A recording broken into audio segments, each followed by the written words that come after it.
Hello guys, Ram Ram. आज मैं निकल पड़ा हूँ चंडीगढ़ से जम्मू के लिए। चंडीगढ़ के 43 सेक्टर के बस स्टैंड में मैं पहुँचा। मेरे पहुँचने से जस्ट 5 मिनट पहले ही बस निकल चुकी थी। वहाँ के स्टाफ ने बताया कि दूसरी बस 11:40 पर निकलेगी, तो उसके लिए काफ़ी टाइम था। 11 बज रहे थे, 40 मिनट बाकी थे। फिर मैं सोचा देखता हूँ कहीं और किसी स्टॉप पे बस लगी हुई होगी तो उसमें जाकर बैठ जाऊँगा। तो मैं बस ढूंढने के लिए निकल पड़ा।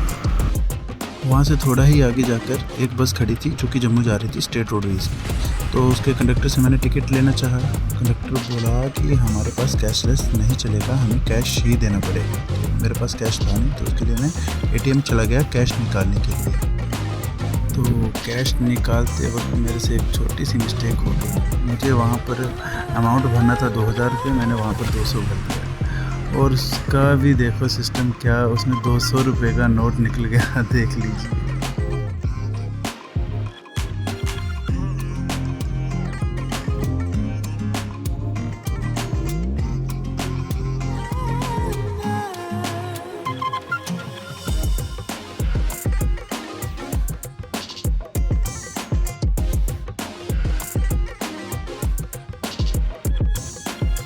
इसके बाद मुझे फिर से दोबारा से ट्रांजैक्शन करनी पड़ी। एटीएम फिर दोबारा डाल के पैसे निकाले। टिकट लेने के बाद मैं बस में चला गया, कॉफ़ी ली और बैठ करके बस में हम लोग कॉफ़ी पीने लगे। और वहाँ से हमारी बस निकल पड़ी धीरे धीरे जम्मू के लिए। तो चलती हुई बस में हम लोग कॉफ़ी पी रहे थे, झटका एक भी नहीं लग रहा था और कॉफ़ी हमारी गिर नहीं रही थी। मज़ा आ रहा था चलती हुई बस में कॉफ़ी पीने का। थोड़ा ही आगे जाकर के एक बस स्टैंड पर बस रुकी, तो वहाँ पर एक बाबा जी बस में चढ़े गए जो देसी दवाई बेचने वाले थे।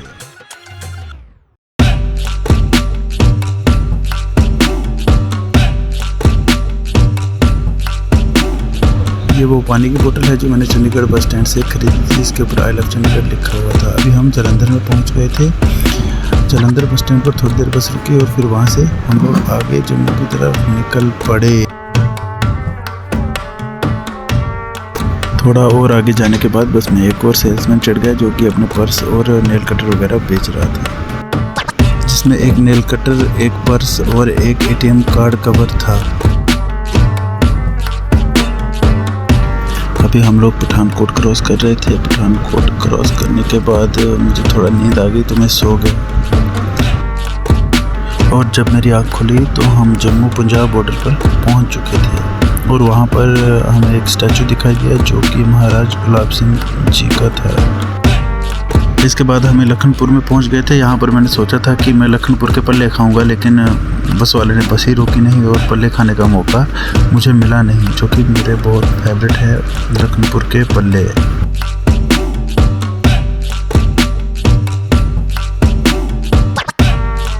जम्मू पहुँचते पहुँचते काफ़ी अंधेरा हो गया था। 8:30 बजे के करीब मैं जम्मू में पहुंचा। जम्मू पहुंचने के बाद तो मुझे उधमपुर के लिए भी आगे बस देखनी थी, लेकिन लगता नहीं था कि उधमपुर के लिए बस मिलेगी, क्योंकि 8:30 बजे लास्ट बस निकल जाती है और टाइम 8:30 से ऊपर हो चुका था। अब देखते हैं आगे बस मिलेगी या नहीं मिलेगी। अब मैं यहाँ पर बस से उतरने ही वाला था। बस से उतरने के बाद वहाँ पर मुझे जम्मू की ई बस खड़ी मिली जिसके ऊपर लिखा था खंड मिठे लोग डुगरे, जो कि बहुत ही अच्छा लग रहा था। बहुत ही अच्छा लगा मुझे ये देख करके, जम्मू सिटी की बस पर ये लिखा हुआ। अभी मैं उधमपुर की बस ढूंढ रहा था जो कि मुझे मिली ही नहीं। अब मैं यहाँ से आगे घर जाने की सोच रहा था कैसे मुझे बस मिली नहीं उधमपुर के लिए, तो मैंने राइड बुक करी और मैं रेलवे स्टेशन की तरफ निकल पड़ा, क्योंकि 9:30 बजे के करीब वंदे भारत जाने वाली थी। तो मैं सोचा क्या पता वंदे भारत का टिकट मुझे मिल जाए।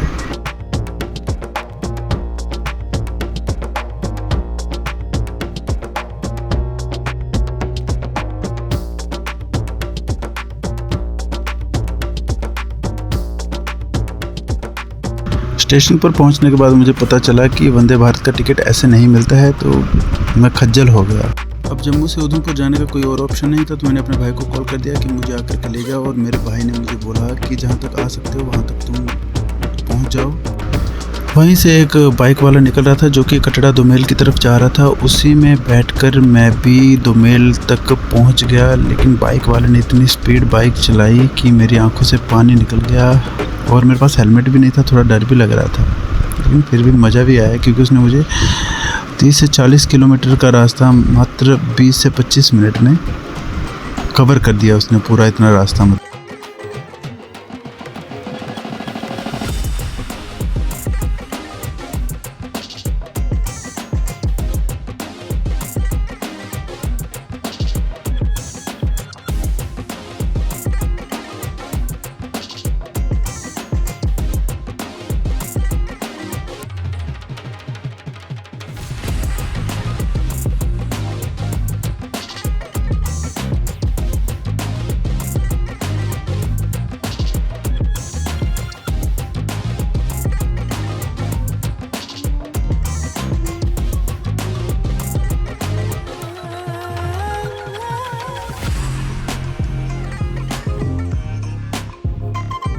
अब वो बाइक वाला भी मुझे दोमेल में उतार कर अपने जहाँ उसको जाना था वो चला गया और मैं वहाँ से थोड़ा आगे की तरफ पैदल पैदल निकल पड़ा। पैदल पैदल चलते चलते रास्ते में कोई था नहीं, वीरान था, थोड़ा डर भी लग रहा था, लेकिन फिर भी मैं चलता रहा। अकेले कोई नहीं था, सुनसान रास्ते में रात को 12 बजे मैं अकेले ही चल रहा था।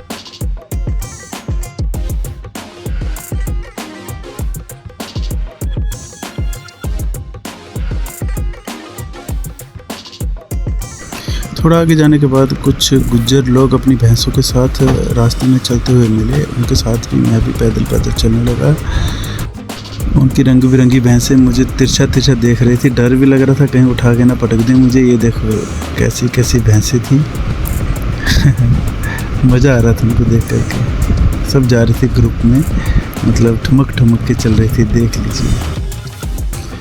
अब करीब 1 बजने वाला था। मैं यहीं पर बैठ गया और अपने भाई के आने का इंतज़ार करने लगा। काफ़ी देर हो गई लेकिन वो अभी तक आया नहीं था, तो ऐसे बैठे बैठे वीडियो बनाने लगा।